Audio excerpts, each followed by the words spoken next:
Hello दोस्तों, हम अपने लेक्चर में कंटिन्यू करेंगे, आगे बढ़ाएंगे आपको कि जहाँ तक हम पढ़ चुके थे कि किस प्रकार से हम जो आप डिवीज़न किए थे हिमालय का अदर पार्ट्स में हमारा।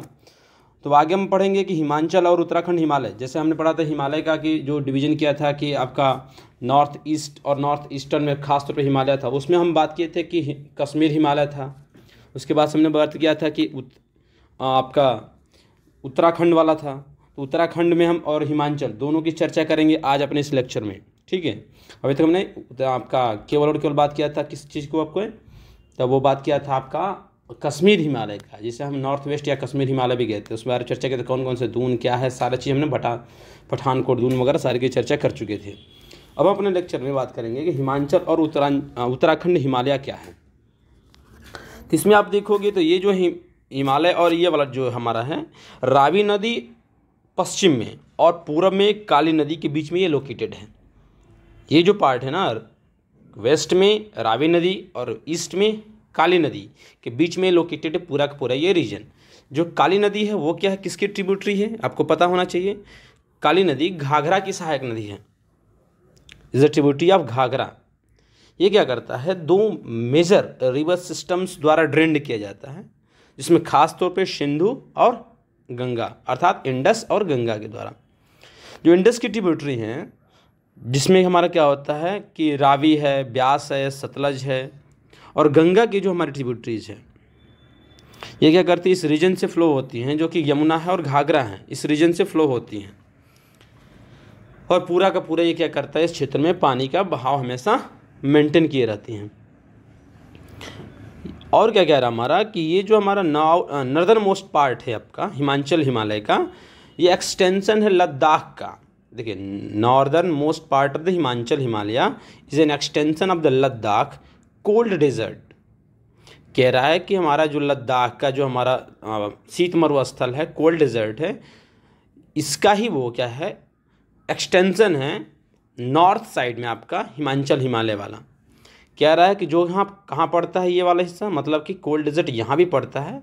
तो आपका स्पीति सब डिवीज़न है of district Lahaul and Spiti, मतलब एक डिस्ट्रिक्ट है हिमाचल प्रदेश में पड़ता है लाहौल एंड स्पीति, वहाँ के सब डिवीज़न तहसील या वैसे कहें हम, वहाँ पड़ता है आपका स्पीति। वहाँ पर ये लाई करता है कौन, तो जो आपका यहाँ पर पड़ रहा था आपका लद्दाख वाला जो कोल्ड डेजर्ट था जो कि पड़ रहा था उसमें, उसका ही वो एक्सटेंशन है, नॉर्दर्न मोस्ट उत्तर दिशा की तरफ एक्सटेंशन हमारा है। जो 3 रेंजेज जो हमारे हिमालय की पाई जाती हैं वो इसी सेक्शन में सारी की सारी मिलती हैं। All the 3 ranges of Himalayas are prominent in this section also. जैसे ग्रेट हिमालय है, लेसर हिमालय या मिडिल हिमालय कहते हैं, और आपका सबसे लास्ट उत्तर दक्षिण में जो फैला हुआ है शिवालिक, वो सारे के सारे इसमें क्या है, इसी में पाई जाती हैं। तो लेसर हिमालय है उसको हिमाचल प्रदेश में लोकल नेम धौलाधर के नाम से जानते हैं, जबकि उत्तराखंड में नागटिभा के नाम से जानते हैं, नागटिभा या नागटिभा कहते हैं, नागटिभा के नाम से जानते हैं। शिवालिक रेंज मैंने बताया दिया कि नॉर्थ से साउथ इसका एक्सपेंशन है। जो लेसर हिमालय है इस सेक्शन में जो अल्टीट्यूड 1000 से 2000 के बीच में, 1000 से 2000 मीटर की जो ऊंचाई पर की जो हाइट है ना, ये ब्रिटिश कॉलोनियल एडमिनिस्ट्रेशन को बहुत ही अट्रैक्ट किया था। अर्थात ब्रिटिश समय काल के समय में वहाँ का जो प्रशासन है, इसे 1000 से 2000 मीटर की जो हाइट है और ये काफ़ी अच्छा फील देता है, जिससे क्या होता है वहाँ पर रहने वाले लोगों को काम करने में बहुत ही आसानी और काम बहुत अच्छे से हम लोग वहाँ पर कर पाते थे, खासतौर पर ब्रिटिश लोग। इस वजह से क्या वो अपने आप को वहाँ पर प्रशासनिक के लिए चुन लिए। और उसमें कुछ एग्जाम्पल जैसे दे रखा है, कुछ इंपॉर्टेंट हिल स्टेशन जिन्होंने बनाया और ख़ासतौर पर आज भी माना जाता है, जैसे धर्मशाला है, मसूरी है, फिर क्या है आपका कसौली है, कासौनी है, और आपका शिमला बताया दिया, धर्मशाला, मसूरी, कसौली, अल्मोड़ा, लैंसडाउन, रानीखेत, ये सब के सब क्या हैं, इसके हमारे पड़ते हैं इसी जगह पे हमारे, ये सब इसी रीजन में डेवलप्ड हुए हैं। 2 डिस्टिंग्विश फीचर इस रीजन के क्या हैं, और पॉइंट ऑफ बोले हैं कि द व्यू ऑफ फिजियोग्राफी, तो ये है एक शिवालिक और एक दून फॉर्मेशन। 2 स्थलाकृतियाँ महत्वपूर्ण है इस क्षेत्र में, वो हैं शिवालिक और दून की। इस अगर क्षेत्र में हम बात करेंगे कुछ दून्स की, जो इम्पोर्टेंट दून्स हैं उनका नाम है चंडीगढ़ कालका दून है, नालागढ़ दून है, देहरादून है, हरिगे दून है, इसमें आपको मिलते हैं। और देहरादून सारे दून्स में क्या है, लगभग सबसे लंबा है, सबसे बड़ा है। इसकी लंबाई की बात करें तो 35 से 45 किलोमीटर की लंबाई, और चौड़ाई बात करें तो 22 से 25 किलोमीटर की पड़ती है। ये जो हमारे ग्रेट हिमालयन रेंज है, इसमें ही हमारे क्या होते हैं, भोटिया जनजाति के लोग निवास करते हैं। ये जो क्या है ना, खानाबदोश लोग हैं, मतलब ये भी क्या करते हैं कि नोमैडिक पीपल हैं, जो क्या करते हैं ऊंचाई वाले क्षेत्रों में रहते हैं, और क्या करते हैं कि माइग्रेट कर जाते हैं कहाँ पर, Bugyal, who migrate to Bugyals the summer grassland in the higher reaches. ग्रीष्म ऋतु में कहाँ आ जाते हैं, बुग्याल चले जाते हैं। क्यों, बुग्याल क्या है, ऊंचाई पर स्थित घास के मैदान है, हायर रीच पे हमारे क्या हैं समर ग्रासलैंड है, तो यहाँ पर आ जाते हैं। और फिर क्या हो जाते हैं, जब फिर ठंड पड़ने लगती है तो अपनी घाटियों में लौट आते हैं। दिया है वहीं ड्यूरिंग समर मंथ हो गया, and return to the valleys during winter. फिर बोला है कि द प्लेसेज ऑफ पिलग्रिमेज, कुछ यहाँ पे पिलग्रिमेज स्थल भी हैं, जैसे गंगोत्री है, यमुनोत्री है, केदारनाथ है, बद्रीनाथ है, हेमकुंड साहिब, ये इसी पार्ट में लोकेटेड है। ये जो क्षेत्र हमारा है कुछ फेमस प्रयाग के कारण भी, जैसे रिवर कॉन्फ्लुएंसेज कहते हैं, नदियों का संगम, इसकी वजह से भी फेमस है। 5 प्रयाग यहीं पर स्थित हैं।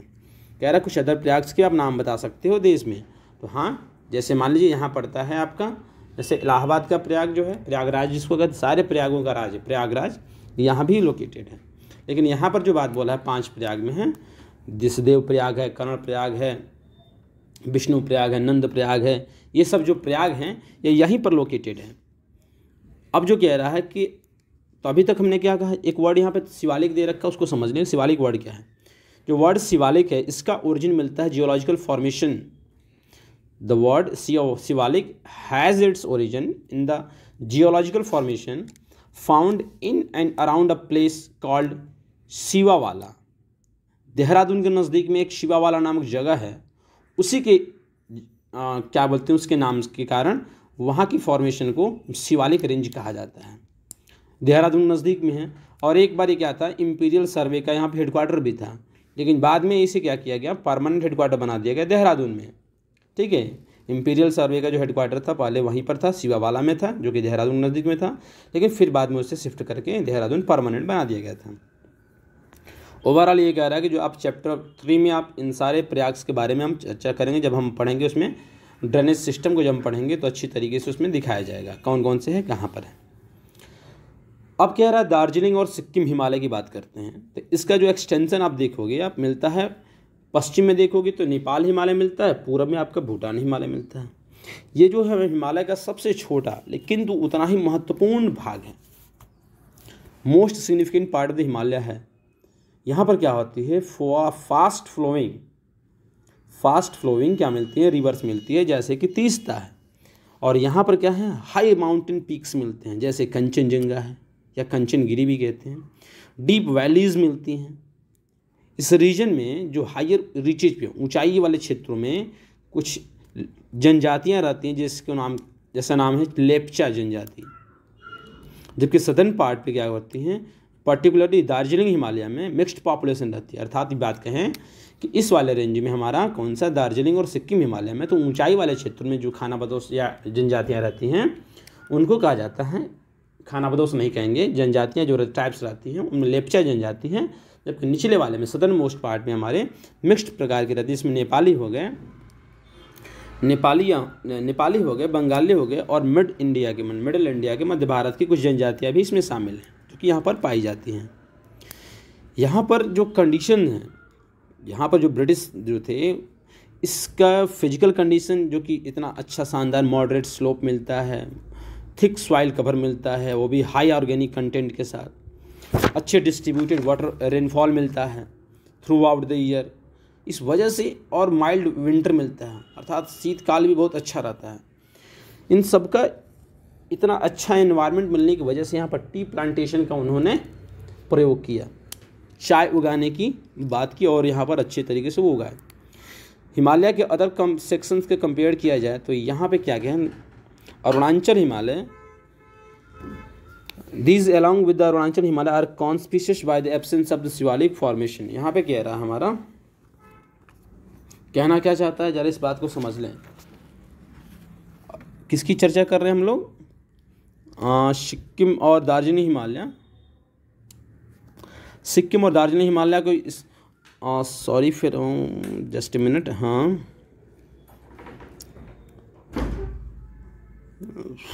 As compare to the other sections of the Himalayas these along with the Arunachal Himalayas. हाँ, कह रहा है कि अगर हम हिमालय के दूसरे सेक्शन से कंपेयर कराते हैं तो इसके साथ अरुणाचल हिमालय शिवालिक फॉर्मेशन का यहाँ पे एब्सेंस मिलता है। In place of the Shivaliks here the Duar formation are important. यहाँ पर क्या मिलता है? शिवालिक में द्वार फॉर्मेशन, मतलब कि द्वार स्तराकृतियाँ मिलती हैं, और इसी की वजह से इसमें क्या होता है, हम यूज करते हैं द्वार फॉर्मेशन इम्पॉर्टेंट है। इस वजह से यहाँ पर क्या होता है कि टी गार्डन्स का डेवलपमेंट हुआ। सिक्किम और दार्जिलिंग हिमालय खास तौर पे सीनिक ब्यूटी के लिए, प्राकृतिक सुंदरता के लिए और फ्लोरा और फौना के रिचनेस के लिए और पर्टिकुलरली ऑर्किड्स के लिए ये फेमस है। ठीक है, यहाँ पे वेरियस टाइप्स ऑफ ऑर्किड्स मिलते हैं। अब हम आगे वाले अपने लेक्चर में कंटिन्यू करेंगे कि अरुणाचल हिमालय क्या है और कैसे है, कैसे इसका फॉर्मेशन हमारा हुआ है। हेलो दोस्तों, अब हम चर्चा करेंगे कि हमारे अगले लेक्चर में कि अरुणाचल हिमालय, अभी तो पिछले हम पढ़ चुके थे कि हमारा दार्जिलिंग सिक्किम हिमालय कहाँ क्या था, कैसे था, हिमाचल और ये वाला जो उत्तराखंड हिमालय था उसके बारे में चर्चा कर चुके थे। अब हम अरुणाचल हिमालय के बारे में चर्चा करेंगे। तो इसका जो एक्सटेंशन आप देखते हो तो भूटान हिमालय से लेकर के ईस्ट में दीफू पास तक मिलता है। इसके जो जनरल डायरेक्शन देखने को मिलती है वो मिलता है इस माउंटेन रेंज का साउथ वेस्ट से नॉर्थ ईस्ट देखने को मिलता है। साउथ वेस्ट से नॉर्थ ईस्ट देखने को मिलता है।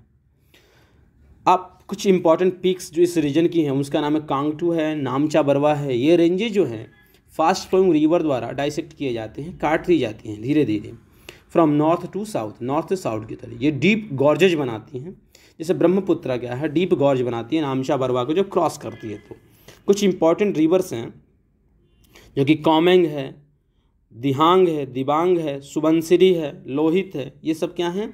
इसकी इंपॉर्टेंट ट्रिब्यूटरीज भी हैं ब्रह्मपुत्रा की। ये क्या होती हैं? These are perennial with high rate of fall. यहाँ पर बारहमासी या यूँ कहें कि सदाबहारी ये हैं, हर टाइम इनमें क्या होता है, भरपूर पानी रहता है। इसलिए इस देश में अगर हाइड्रो इलेक्ट्रिक पावर पोटेंशियल है तो यहाँ पर सबसे ज़्यादा है। एक इम्पॉर्टेंट एस्पेक्ट अरुणाचल हिमालय का क्या है कि यहाँ पर number of ethnic tribal community देखने को मिलती है इस एरिया में। कुछ प्रोमिनेंट वेस्ट टू ईस्ट यदि बात करें तो इसमें मोनपा हैं, अबोर है, मिसमी है, नेसी है, नागाज हैं। इनमें जो अधिकतर लोग खेती करते हैं वो झूमिंग कल्टीवेशन प्रैक्टिस करते हैं। इसे शिफ्टिंग और कल्टीवेशन भी कहते हैं या स्लैश एंड बर्न कल्टीवेशन भी कहते हैं। ये जो रीजन है बायोडाइवर्सिटी के हिसाब से बहुत ही रिच है, और इसमें क्या होता है जिसको प्रिजर्व करते हैं यहाँ के जो इंडिजिनस कम्युनिटी है, यहाँ के जो लोकल रहने वाले लोग हैं, यह करते हैं। यहाँ पर बहुत ही कटी फटी हमारी टोपोग्राफी देखने को मिलती है। इस वजह से इंटर वैली ट्रांसपोर्टेशन के लिए क्या होता है, नॉमिनल होता है। मतलब कि एक वैली से दूसरे वैली में जाकर ट्रांसपोर्टेशन करना, सामान मंगाना, इंपोर्ट करना, एक्सपोर्ट करना, ये सब बहुत मुश्किल होता है। नॉमिनल बहुत नाम मात्र का होता है। इसलिए जो अधिकतर इंट्रैक्शन होते हैं वो कैरिड आउट होते हैं द्वार के रीजन की वजह से, जो कि क्या करता है, अरुणाचल असम के बॉर्डर के साथ साथ होता है। अब जो हमारा देखेंगे ईस्टर्न हिल्स और माउंटेन्स क्या है, पूर्वी पहाड़ियाँ और पर्वत क्या है।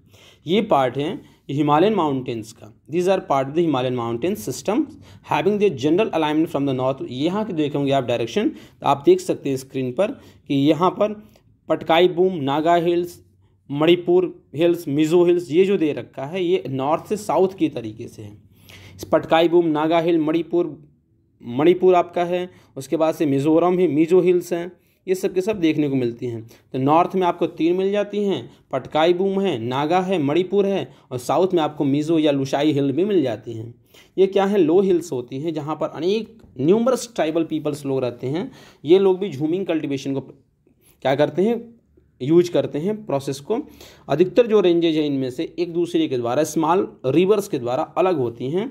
जो बराक रिवर है यहाँ पर मणिपुर और मिजोरम में सबसे इम्पॉर्टेंट रिवर है। जो मणिपुर के जो फिजियोग्राफी है यूनिक है, क्यों? क्योंकि यहाँ पे एक बहुत ही बड़ा लार्ज लेक मिलता है जिसे लोकटक नाम से जानते हैं। Loktak lake at the sanitary, और सेंटर में मिलता है, और ये चारों तरफ से हमारा क्या है, माउंटेन से घिरा हुआ है।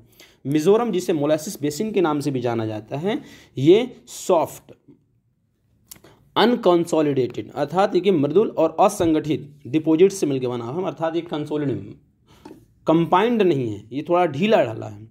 अधिकतर जो नदियां हैं नागालैंड से जो होती हैं, मोस्ट ऑफ द रिवर्स इन नागालैंड, जो अधिकतर नागालैंड में बहने वाली नदियां हैं वो ब्रह्मपुत्र की क्या है, सहायक नदियां हैं, जबकि मिजोरम और मणिपुर की 2 नदियां जो हैं वो बराक रिवर की ट्रिब्यूटरीज हैं, जो क्या करती हैं, मेघना की सहायक नदी के रूप में तब्दील हो जाती हैं। और जो मणिपुर की जो ईस्टर्न पार्ट में जो नदियां हैं वो क्या हैं, चिंदविन नदी की ट्रिब्यूटरीज हैं, जो कि फाइनली म्यांमार में बहने वाली इरावदी नदी की ट्रिब्यूटरी बन जाती है।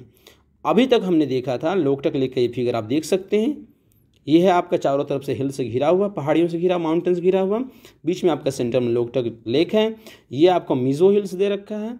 अब हम आगे अपनी चर्चा करेंगे नॉर्दर्न प्लेन्स के बारे में, लेकिन अभी हम इस लेक्चर में नॉर्दर्न प्लेन्स की चर्चा नहीं करेंगे। अगले लेक्चर में नॉर्दर्न प्लेन की चर्चा करेंगे कि इसका फॉर्मेशन कैसे हुआ, कौन कौन से क्षेत्र इसमें शामिल होते हैं। तब तक के लिए आप अपना पढ़ाई करते रहिए, मस्त रहिए, बिंदास रहिए। तब तक के लिए take care, bye bye, good bye.